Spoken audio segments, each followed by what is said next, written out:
Segundo Reis, capítulo 4, a partir do verso 1.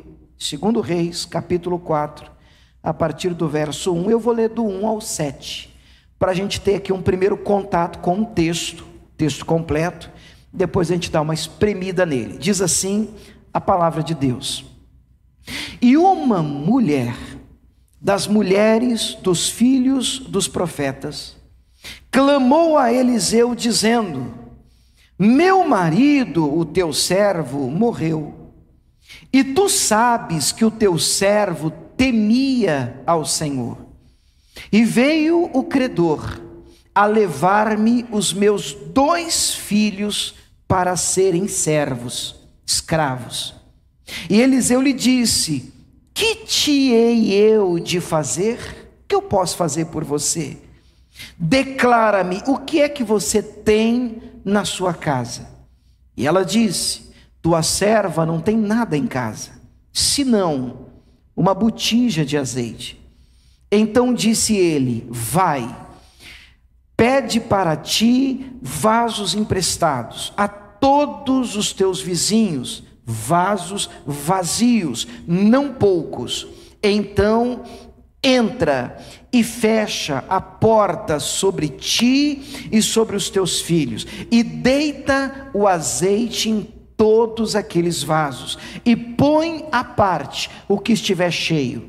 Partiu, pois, dele e fechou a porta de sobre si e de sobre os seus filhos, e eles lhe traziam os vasos, e ela os enchia.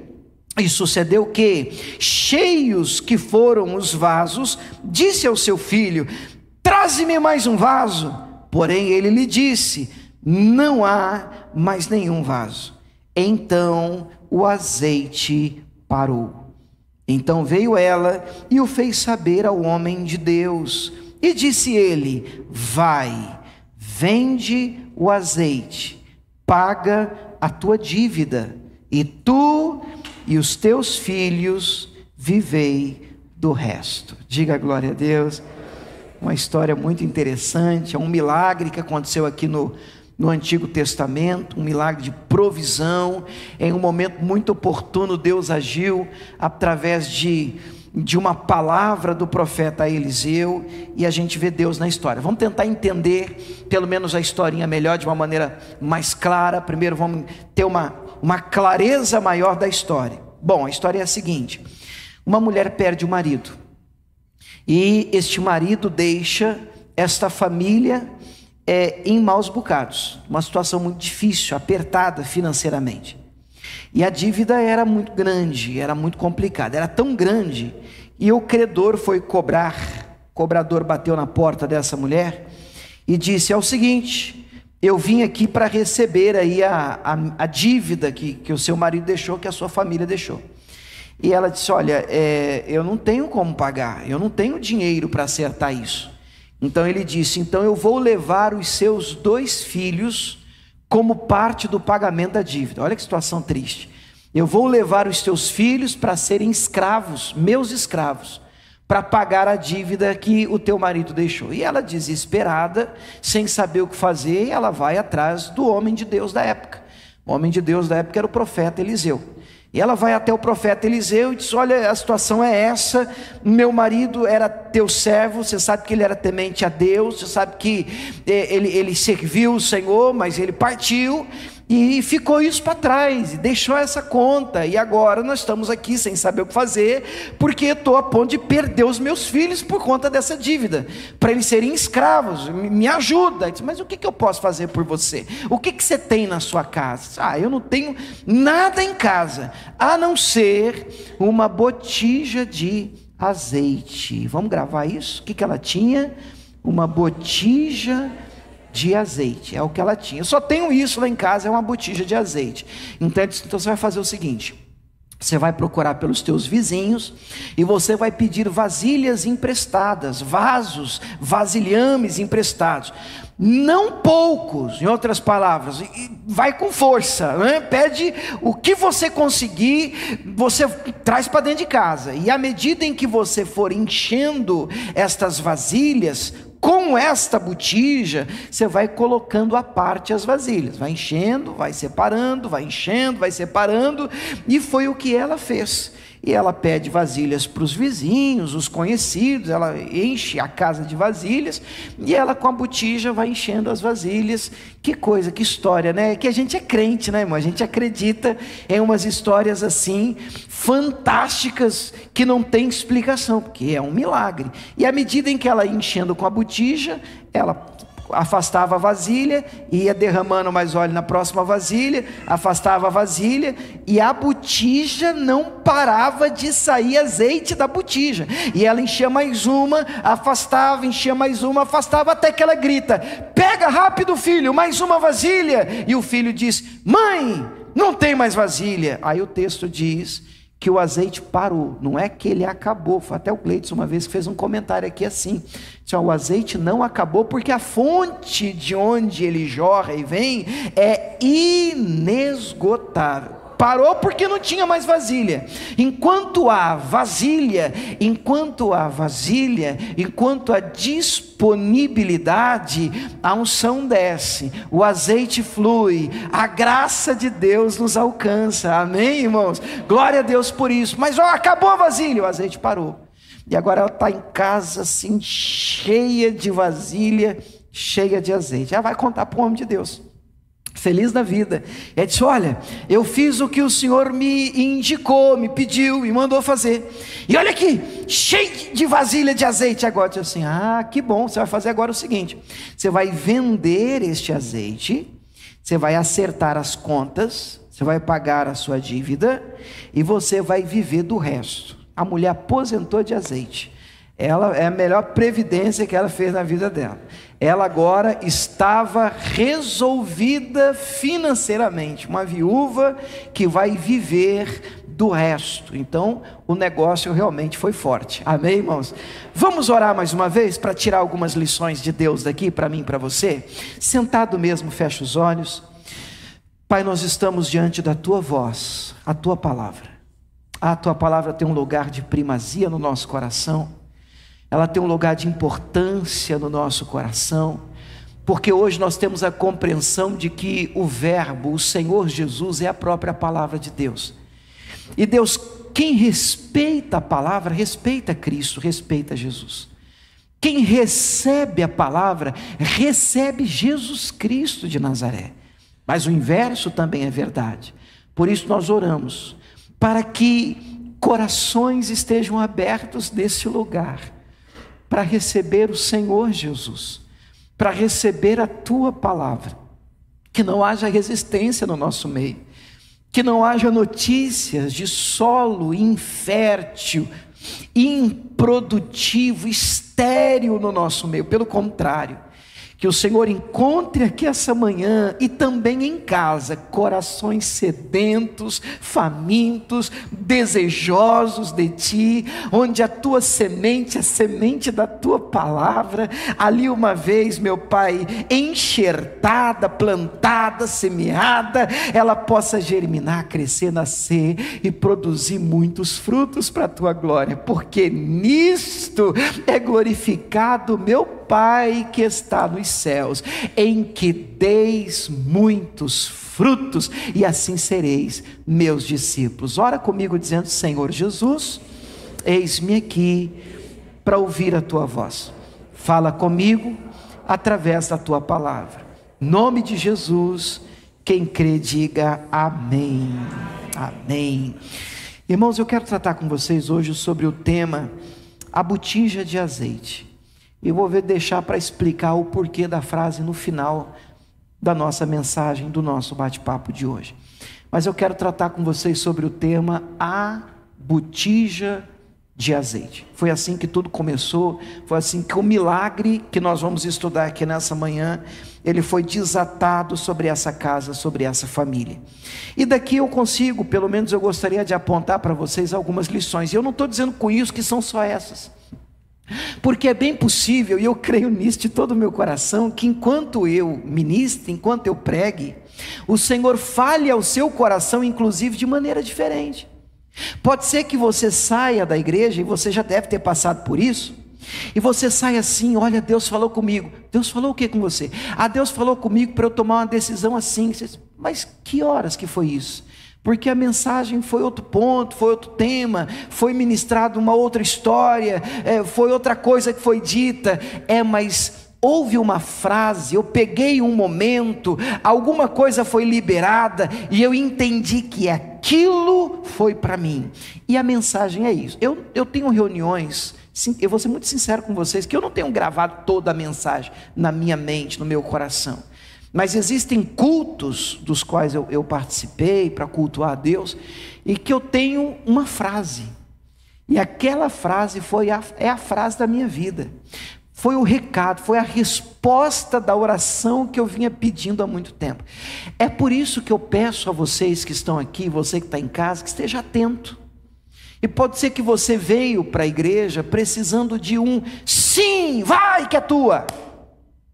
E aí você, às vezes, bem na hora que o sim vem, você bugou, cochilou, pescou.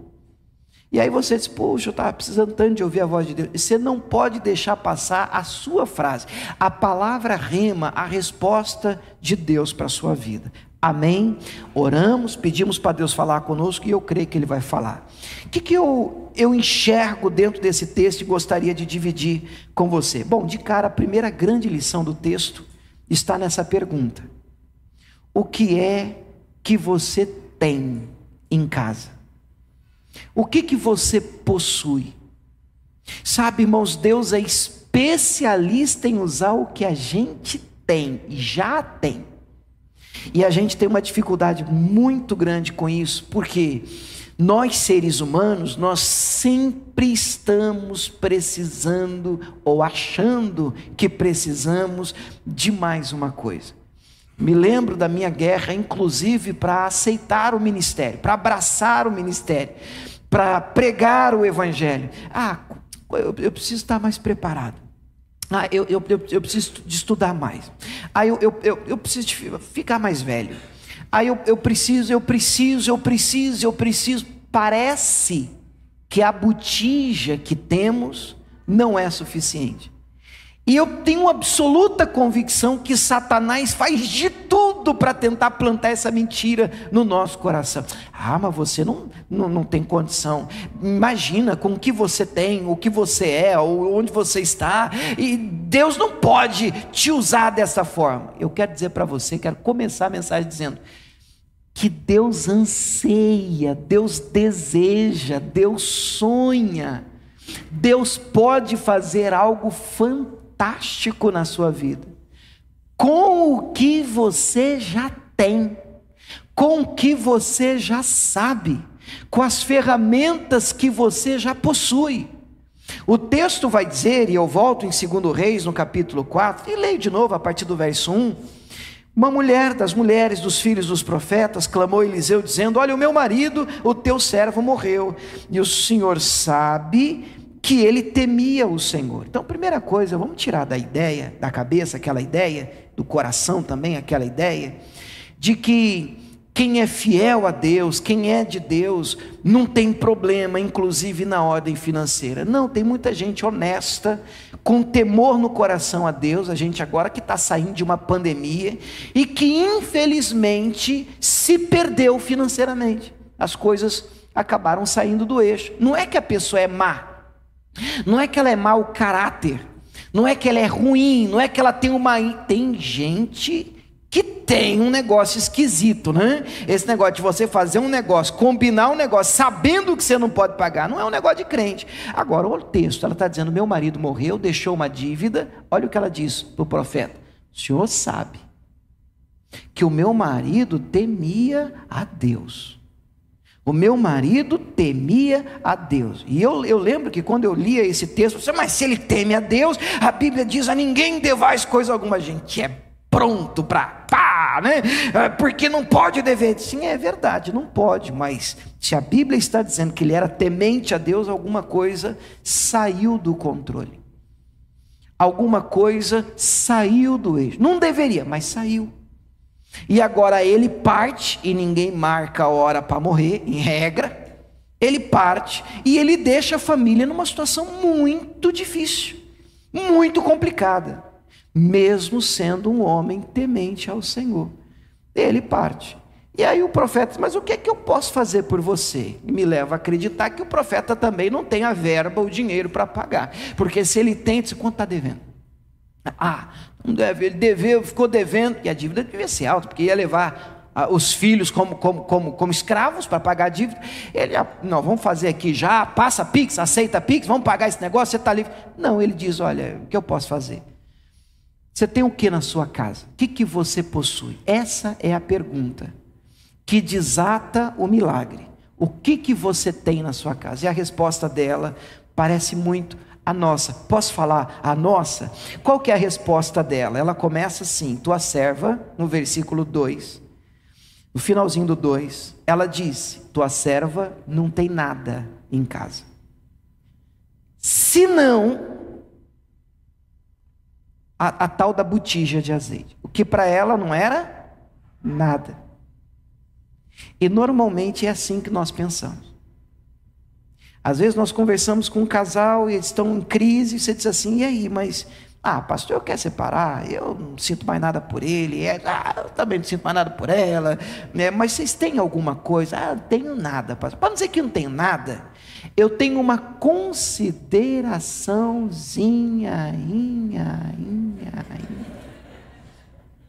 Como é o nome disso? Uma botija de azeite. Pastor, sabe, lá em casa não tem respeito não, o negócio lá, pastor, é uma brigaiada, vou te falar, não tem nada. A gente tem lá, pastor, assim, para não dizer que não tem nada, a gente assim, olha, gente, respeitozinho, uma consideraçãozinha só. Esse é a sua botijinha. Porque se você colocar isso nas mãos certas, você ficará surpreso com o que Deus pode fazer. Deus pode fazer com o que você tem. E o que você tem pode parecer nada para você, mas é tudo do que Deus precisa. Tudo que Deus precisa. Você ficará surpreso se você entregar nas mãos do Senhor. Não foi assim em João 6, quando diante de uma multidão faminta, Jesus vira para o Filipe e diz assim: e agora? O que a gente faz para alimentar essa turma toda? Milhares de pessoas, só homens 5.000, fora mulheres e crianças. Aí, tem alguém aqui, Jesus, um garoto, um menino, que tem 5 pães e 2 peixinhos. Ele até podia parar aí, mas ele completa: mas o que é isso, né? Para tantos. O que ele quer dizer com essa frase? Isso não é nada. Porque a nossa tendência é olhar para aquilo que a gente tem e dizer: isso não é nada, não vai dar para nada, não vai funcionar, não vai dar. E essa postura a gente já tem que mudar aqui. A Bíblia diz que mente renovada é que gera uma vida transformada. Jesus pega os 5 pães, os 2 peixes, levanta para o céu e diz: Pai, graças eu te dou. Começa. Deu e sobrou. Essa ideia de você receber o seu salário, olhar para aquilo que você tem e dizer: é nada. Isso tem que mudar. É pegar o que para você pode não ser muita coisa e colocar nas mãos daquele que pode operar um milagre. Você pode dizer glória a Deus por isso? E eu vou te mostrar pelo menos 2 exemplos na Bíblia. Juízes capítulo 15, vamos rapidinho lá e depois a gente volta para o texto principal. Juízes capítulo de número 15 trata de um episódio de Sansão. E aqui no verso 15 também, eu vou ler 15 para a gente ganhar tempo. Diz assim: e achou uma queixada fresca de um jumento, estendeu a sua mão, tomou-a e com ela feriu a 1000 homens. Então a situação é a seguinte: você sabe que Sansão, ele foi um herói da fé, conhecido pela força que tinha, fruto da sua consagração a Deus. Ele era nazireu de Deus, então ele tinha sua vida consagrada ao Senhor. Pelo amor de Deus, não vai dizer que Sansão ficou famoso porque tinha um cabelo comprido, que esse ofende a gente. Sansão, ele era famoso por conta do voto que ele tinha a Deus, e um dos sinais do voto que ele tinha a Deus é que ele não podia beber bebida forte, ele não podia tocar em defunto, por exemplo, em corpo, e ele quebrou todos os votos. O último voto que ele quebrou foi o fato de passar navalha no cabelo. Então ele realmente não podia cortar o cabelo, mas era um voto do nazireu que ele tinha, e ele quebra a sua consagração ali. E o texto vai dizer que antes disso, vai dizer que em determinado momento ele está cercado pelos filisteus, pelos inimigos, e ele olha do lado e diz assim: meu Deus, e agora? Não tem nada, não tem nada. O que eu tenho? Uma queixada. Ele pega uma queixada mesmo, um pedaço de osso. Ele pega aquele pedaço de osso, não é a arma ideal, era melhor se tivesse uma lança, uma espada, um arco e flecha, mas ele pega um osso, e com aquele osso a Bíblia diz que o Espírito de Deus toma conta dele, e ele derrota 1000 homens com aquele osso. Por quê? Porque quando o Espírito de Deus desce, o que você tem serve. Vamos de novo? Quando o Espírito de Deus desce, o que você tem serve. Então não diminua o que você tem. Eu olho para 1 Samuel 17, vamos dar uma visitada também nessa historinha, pelo menos um pedacinho dela, rapidamente. 1 Samuel 17, a partir do verso 37. Você já conhece Davi contra Golias, ou pelo menos aqui Davi está se candidatando para enfrentar o gigante Golias, que ele vai vencer. E o texto diz assim no 37: disse mais Davi: o Senhor me livrou da mão do leão e da mão do urso, ele me livrará da mão desse filisteu. Então Saul disse para o Davi: vai-te embora, o Senhor seja contigo. O que está acontecendo aqui? O Saul está com o coração na mão. Saul era o rei de Israel, porque o gigante Golias, filisteu, está desafiando o exército de Israel. E ele propõe um desafio interessante. Ele diz: vocês podem escolher um guerreiro para lutar comigo. Ora, quem vencer, o outro povo todo vai ser escravo do vencedor. Quer dizer que a vida de todo o povo estaria nas mãos de um guerreiro. Do lado filisteu, Golias, tido como um gigante preparado, um monstro na luta, na guerra, na batalha. E agora Saul oferece isenção de imposto, oferece a filha em casamento, oferece riqueza para ver se aparece um guerreiro. Não aparece ninguém, até que lá vem ele. Vocês têm que ajudar o pastor. Vocês estão vendo ele? Davi é o nome dele. Ele é pequenininho, as pernas finas, riscada, correr atrás do mar, atrás das ovelhas do pai. E quando alguém entra na tenda e diz assim: rei, apareceu um candidato, o rei pensa: pô, é possível, nós estamos no meio do povo de Deus, sabia que apareceu um valente. Manda esse valente entrar aí. Quem é que entra? E nós precisamos pensar na cara do Saul. Ô filho, teu pai está vindo atrás. Não, sou eu que vou encarar o gigante aí. Filho, você está sabendo, você viu como é que ele é, você tem noção de onde você está entrando, você não pode ir, rapaz, não pode ir, você não pode ir. Pensa numa frase que a gente escuta demais: você não pode, você não consegue, você não vai conseguir, não é para você, você não tem o que é preciso, você não tem o que é preciso. Aí você: peraí, rei, deixa eu explicar um negócio para o senhor. Eu sou pastor de ovelhas lá do meu pai. Esses dias atrás aí apareceu lá um urso, e eu agarrei o urso, uma briga boa, passei a faca nele, matei o urso porque tentou abocanhar a ovelha do meu pai. O Saul já está olhando para ele: esse menino é esquisito. Disse: não acabei não, rei. Agora apareceu um leão. Ah, você correu? Corri para cima dele, agarrei a barba dele e levou o mesmo fim do urso. Vou falar um negócio para o senhor: o mesmo Deus que foi comigo contra o urso e contra o leão, vai ser comigo contra esse filisteu aí, que ele pensa que ele é, para afrontar o exército do Deus vivo. Quero trazer à memória aquilo que me dá esperança. Sabe, querido, se você olhar para trás, você vai ver como Deus já foi com você, usando o que você tinha. pode não ser o ideal, mas quantos livramentos e vitórias com o que você tinha, Deus te deu. Se Ele foi com você lá atrás, vai ser mais uma vitória para a glória de Deus. Ele continua do seu lado, Ele continua com você. Você pode dizer amém por isso? Saul vira para esse garoto, Davi disse assim, estou vendo que não vou te segurar, então vai-te embora, Deus seja contigo. Mas peraí menino, antes de você ir, vou te ajudar, olhando para mim, vou te ajudar. Vou fazer o seguinte, Saul vestiu a Davi das suas vestes, Davi cingiu, colocou a espada sobre as suas vestes, começou a andar. Escute, porém nunca o havia experimentado.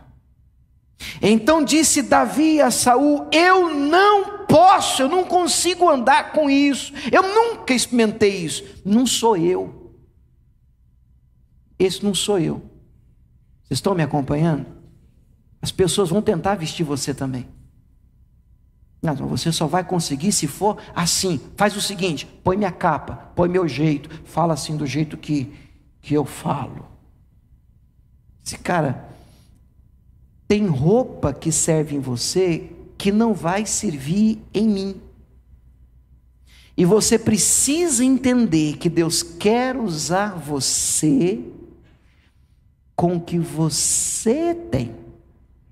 Você não precisa copiar ninguém, invejar ninguém. Você não precisa do que é do outro para vencer. Com o que você tem, vai para a guerra, porque Deus é com você. Com o que você tem. Diz o texto que Davi, olha que frase linda, Davi tirou aquilo de sobre si, libertação.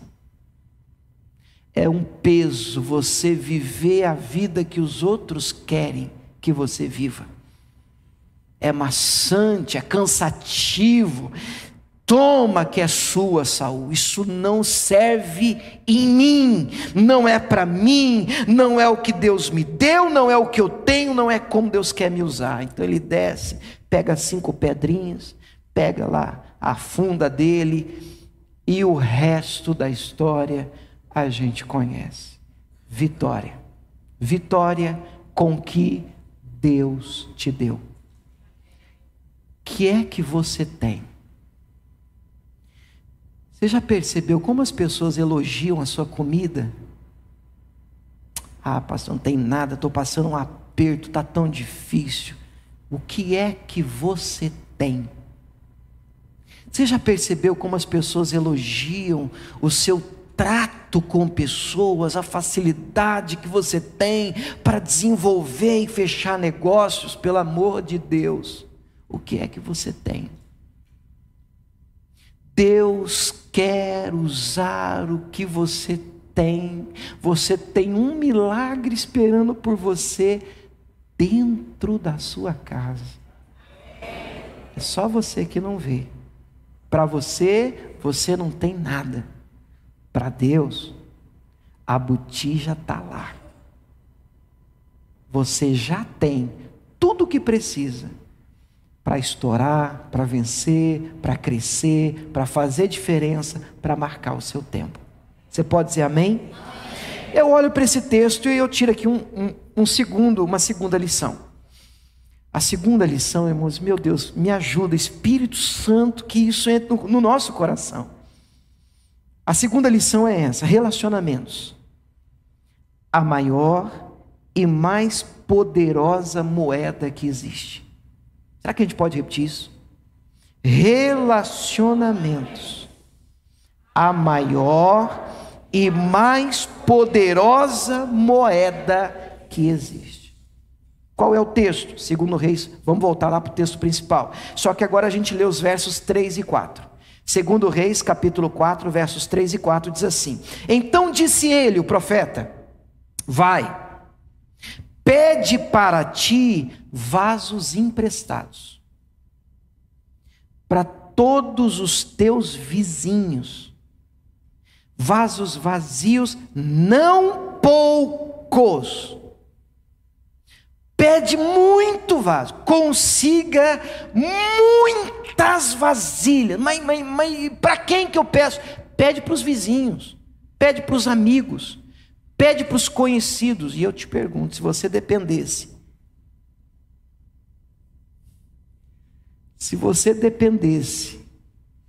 do relacionamento que você tem com os seus vizinhos, amigos, para conseguir vasilhas, qual seria o tamanho do seu milagre? Deixa eu pedir para a vizinha da direita. Não, da vizinha da direita não vai dar, porque eu arrumei confusão com ela semana passada.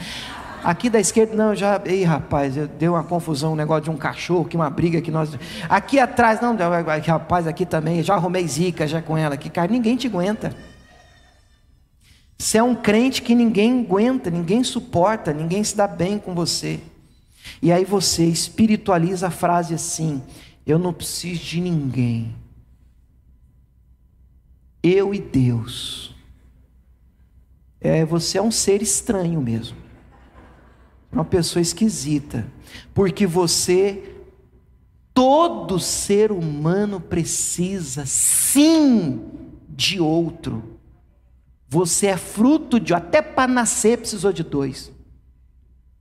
Sozinho você não faz nada. Tire esse negócio da sua cabeça. Se fosse bom ficar sozinho, Deus teria dito lá no Éden: é muito bom que o homem fique só. Mas ele disse: não é bom. Você não pode dizer que é bom o negócio que Deus falou que é bom. Esse negócio de se isolar, pastor, é o seguinte, pastor: quanto mais eu conheço o ser humano, eu amo os animais. Olha que bonito para você. Jesus morreu pelo seu cachorro, morreu pelo seu periquito. A minha Bíblia diz, Jesus em Mateus 6, olhai para as aves do céu, não tem de vós muito mais valor do que elas? É que o ser humano decepciona, é verdade. É que o ser humano falha, é verdade. Tem gente que falha com a gente, fere a gente, mas Deus usa gente também para abençoar a gente e curar a gente. Deus usa pessoas. Pensa no negócio que Deus gosta, ama gente. Aí eu estou falando com um dia desses, pastor Miguel, eu estou falando com um pastor que graças a Deus não é daqui. E ele disse assim: pastor, irmão, a gente quase manifesta. Ele disse assim: eu não gosto de gente. Eu não gosto de conversar com as pessoas. Tem paciência para as pessoas. Cara, você tem que vender picolé, vai fazer outra coisa. Porque Deus amou gente de tal maneira que deu o seu Filho unigênito, para que todo aquele que nele crê não pereça, mas tenha vida eterna. Deus ama a gente. Como é que você odeia o que Deus ama? Não, pastor, assim, eu até amo muito Deus, mas esse negócio de igreja, eu não gosto muito desse negócio de igreja. Tá bom, tá. Então você ama o noivo, mas não gosta da noiva. É você chegar em mim e dizer assim: pastor, eu gosto muito de você, mas rapaz, não vou com a cara da Camila. Cara, você me ama, mas odeia a minha esposa. Você ama Deus e odeia a noiva dele. Eu não sei, irmãos, que ideia que é essa? Escuta o que a minha Bíblia diz e vê se está na sua. 1 João capítulo 4, verso 20. Primeira carta de João, capítulo 4, verso 20. Olha o que está escrito aqui. Primeira carta de João 4, 20. Se alguém diz: eu amo a Deus, aleluia, e aborrece o seu irmão, é mentiroso. Pois quem não ama o seu irmão ao qual viu, como é que pode amar Deus que não viu? E dele nós temos esse mandamento, que quem ama a Deus, ou pelo menos diz que ama a Deus, ama também o seu irmão. Não, eu amo muito a Deus, mas como assim?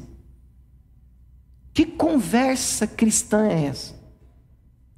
Agora, grave o que eu vou te falar. Como Deus usa pessoas para nos abençoar, quanto maior o seu leque, nível de relacionamento, mais você está ampliando a possibilidade de um milagre na sua vida. Por quê? Porque Deus usa gente, Deus usa pessoas como um instrumento de resposta da nossa oração. Você ora e Deus... Lembra, nós já tratamos aqui, Saulo está orando, vai Deus lá e fala com Ananias e diz, vai lá ministrar na vida dele, e ele é abençoado, e Ananias vem e ministra na vida dele. Deus usa conexões, Deus costura encontros, e quanto mais você tiver aberto e disposto a ter relacionamentos sadios, divinos na sua vida, maior a possibilidade de você ser muito abençoado para a glória de Deus. Você pode dizer amém? Por exemplo, 1 Samuel 16, visita lá rapidinho, nós vimos o 17. No 17, Davi vence o gigante, Golias. Aí normalmente, quando eu faço essa pergunta assim, gente, vocês lembram o que evidenciou Davi, o que lançou Davi, o que levou Davi para o palácio? Normalmente as pessoas na igreja dizem assim, pastor, o evento que fez aquela catapulta na vida de Davi foi o fato dele ter vencido Golias e tal. Não. No capítulo anterior, no 16, o Davi vai aparecer para o palácio, para o rei, para um contexto de reino, no capítulo 16, quando Saul está perturbado, o rei está perturbado. Aí o rei está perturbado, endemoniado, e a turma no palácio diz assim, o rei está perturbado, o rei está ruim, o rei está encapetado. Nós precisamos de encontrar alguém, ninguém conhece Davi ainda, nós estamos precisando de encontrar alguém para arrancar essa coisa ruim do rei. E aí, enquanto eles estão conversando, na altura do versículo de número 18, 1 Samuel 16, 18, olha o que diz aqui, que frase linda, como eu amo isso aqui. Então respondeu um dos jovens e disse, eis que eu tenho visto um filho de Jessé, o belemita, ele sabe tocar, ele é valente, ele vai listar as qualidades. Vou traduzir para você a conversa deles no palácio. Rapaz, o rei está perturbadão, o rei está encapetado, a gente precisa fazer alguma coisa assim. Você conhece alguém, sei lá, um exorcista, um negócio esquisito, alguém para mandar embora, alguém para fazer alguma coisa. Aí alguém, um jovem, que é anônimo, a Bíblia não diz, olhando para mim, igreja, alguém diz assim, grave essa frase, é ela, essa é a frase, eu conheço alguém. É isso que tem que ser dito de você. Essa é a frase. Um problema surge, uma necessidade aparece, e essa é a frase. Eu conheço alguém. Eu conheço alguém. Eu conheço alguém que tem o que você está precisando. Eu conheço alguém que pode abrir essa porta aí que você está precisando. Eu conheço alguém que pode resolver esse problema. Eu conheço alguém. José estava preso, José do Egito, preso, calabouço, quando o copeiro, ele está do lado do faraó, e o faraó conta aquele sonho perturbadão, e o copeiro, eu conheço alguém, eu fiquei preso com ele um tempão, tive também um sonho meio perturbado, e eu conheço alguém, Agora, como é que você vai conhecer alguém? Você está na sua bolha. Vocês estão entendendo o que eu estou dizendo? Que vasilha que você tem? Como que o azeite jorra? Se as conexões não são feitas.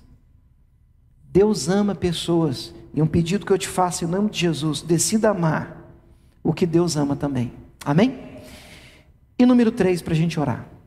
Volta para o texto de 2 Reis 4. E aqui eu peço ajuda ao Espírito Santo. Espírito Santo, me ajuda. Mais do que o Senhor normalmente faz. Encerre ciclos de forma apropriada. Encerre ciclos de forma apropriada. Vamos repetir? Encerre ciclos de forma apropriada. Vamos dar uma olhada para o texto? 2 Reis 4, versos 6 e 7. Diz assim. E sucedeu que cheios que foram os vasos, ela grita, ela diz ao filho, manda aí mais um vaso, mais uma vasilha. E ele diz, não tem mais vaso nenhum, não tem mais vasilha. Então o azeite parou. Então veio ela, fez saber ao homem de Deus, e o homem de Deus disse: vai e some com dinheiro, dá o balão e recomeça nas Ilhas Caimã, que agora você tem condição de sumir com o que você tem. Essa é a ideia? Não. A ideia de Deus é: sempre que for possível, e por favor eu repito a frase, sempre que for possível, encerre assuntos na sua vida de forma apropriada. Você é um homem de Deus, você é uma mulher de Deus. Quem é crente não foge. Ainda que você não dê, você precisa encarar os seus problemas. Nós não somos negacionistas. Olha, o problema existe, está aqui. No caso dela era uma dívida. O que não dá é, o profeta ele diz no finalzinho: vai, vende o seu azeite, vende aí, paga a dívida aí e vive do resto, não é inverte. Peraí, fechei um negoção, maravilha, pastor, entrou um dinheirão e tal, e você está devendo alguém? Eu estou. Então acerta. O que não pode acontecer? Tudo bem, se eu não tenho condição, está todo mundo no aperto. Mas se eu tenho, entrou um valor, e eu estou na Disney, hashtag partiu Disney, e o cidadão que você deve, ele é obrigado a ver a sua postagem, engolindo aquela sua frase, né? É que eu não tenho. Como que você não tem? Como que você não tem? Aí está você na IBN, adorando. Pelo amor de Deus, me ajuda aí. Amém ou não amém? Ajuda a gente, irmãos. Uma coisa, não tem, encara o problema. Por isso eu estou usando a frase, sempre que possível. Mas isso não diz respeito só a dinheiro não, irmãos. Aprenda a encerrar as coisas de maneira correta. Você vai sair do trabalho, sai pela porta da frente, cara. Pastor, Deus está me levando para uma outra igreja. Me encara. Me encara. Olha nos meus olhos, não foge não. Pastor, Deus está me levando, eu vou te abençoar, não vou te amaldiçoar, não vou praguejar não. Eu vou dizer para você assim: poxa, que Deus te use, que você flua no Espírito de Deus, que seja bênção. Encerra bem as coisas. Uma amizade que não deu certo, pisaram na bola com você. Rapaz, olha, a convivência pode até se tornar um pouco mais complicada, mais difícil. A gente pode não ter mais a mesma proximidade de antes, mas encerra um negócio direito. Aprenda a virar algumas páginas de uma maneira correta na sua vida. Encerrei o ciclo, e no que depender de mim, para não ficar na minha voz, vamos ler a voz de Deus? Olha só o que diz o texto. Abra aí, Romanos 12, 18. Romanos 12, 18. Na Almeida Revista Corrigida diz assim: o apóstolo Paulo está escrevendo aos crentes de Roma. Aí ele vai dizer assim: se for possível. O que isso quer dizer? Nem sempre é. Ok? Então eu não sou doido, né? Nós não estamos em Nárnia, né? Nem sempre dá. Às vezes você é bem intencionado, você quer, mas o outro lado não ajuda. Então fica difícil, fica complicado. Você não depende só de você. Então o texto diz: se for possível, quando estiver em vós. O que isso quer dizer? Quando depender de você. Você é crente, tem de paz todos os homens. Como é que está na NVT? Vamos colocar esse texto na NVT? O mesmo texto? Põe aí para a gente, no telão aqui, que a gente lê junto. Lá. Vamos junto, em voz alta? No que depender de vocês, vivam em paz com todos. Põe o 19 também, o próximo, para a gente concluir o raciocínio. Amados, nunca se vinguem. Deixem que a ira de Deus se encarregue disso. Erraram com você, você não é de Deus, você tem quem te defenda.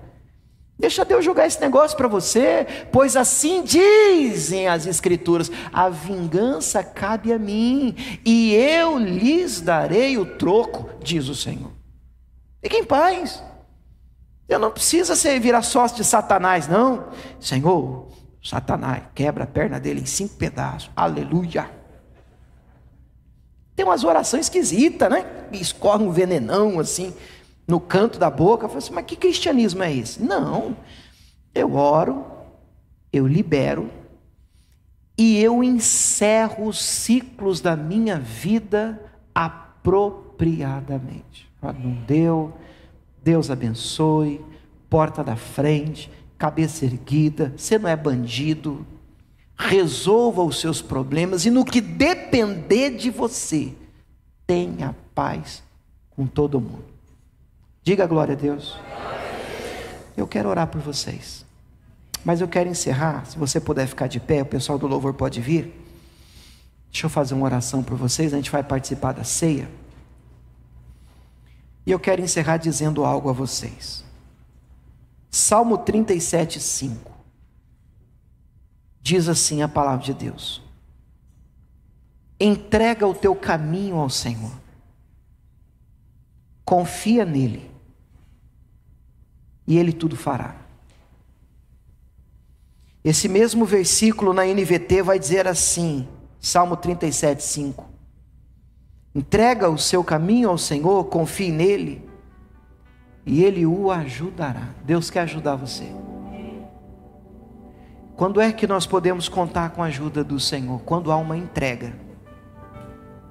E a ideia de hoje, a mensagem de hoje se resume nessa frase: o que você tem para entregar? E aí a gente tem que tomar um cuidado, porque pode parecer, eu não tenho nada. De fato, o que a gente tem, né? Que possa surpreender o Senhor. Sabe o que nós podemos fazer? E o convite do Senhor para nós nessa manhã é entregar o que temos. É entregar a nossa vida. É entregar o nosso caminho. É entregar o motivo das nossas ansiedades e preocupações. Eu penso que é manhã de entrega. Pode ser que o que você tem, a sua botijinha de azeite, mas eu não tenho nada, pastor. Às vezes eu até vacilo na fé, eu tenho até dificuldade de crer. Opa, você tem uma coisa aí, você tem dificuldade de crer. Entrega isso aí para Deus agora. Entrega isso aí, quem sabe disso aí Deus não pode fazer um milagre fantástico na sua vida. Entrega o que você tem, derrama o que você tem aos pés do Senhor. Fecha os teus olhos, eu quero orar por você. Pai, nós vamos ceiar e queremos fazê-lo, Deus, debaixo de temor, de graça, de respeito, de reverência. Meu Deus, nós entregamos, decidimos fazer isso aqui essa manhã, o que temos a Ti. Confiamos o que possuímos nas Tuas mãos e decidimos descansar no Senhor. É o que temos. Aprendemos, meu Deus, a acreditar que isso nas Tuas mãos é suficiente para que o milagre aconteça. Acreditamos, meu Deus, que o Senhor usa pessoas e conexões na nossa vida são importantes, porque o Senhor ama a gente, e nós não podemos odiar, aborrecer, não gostar do que o Senhor ama. E nós também, meu Pai, aprendemos que ciclos precisam ser encerrados apropriadamente. Nós não podemos ser abençoados agora e deixa para lá. Nós precisamos pagar as nossas dívidas. Nós precisamos acertar as coisas que ficaram desamarradas. Nós precisamos encerrar algumas coisas de forma apropriada. Te agradecemos pela Tua voz nesse lugar, em nome de Jesus. Diga: Senhor Jesus, perdoa os meus pecados, lava o meu coração. Em nome do Senhor eu te peço. Amém.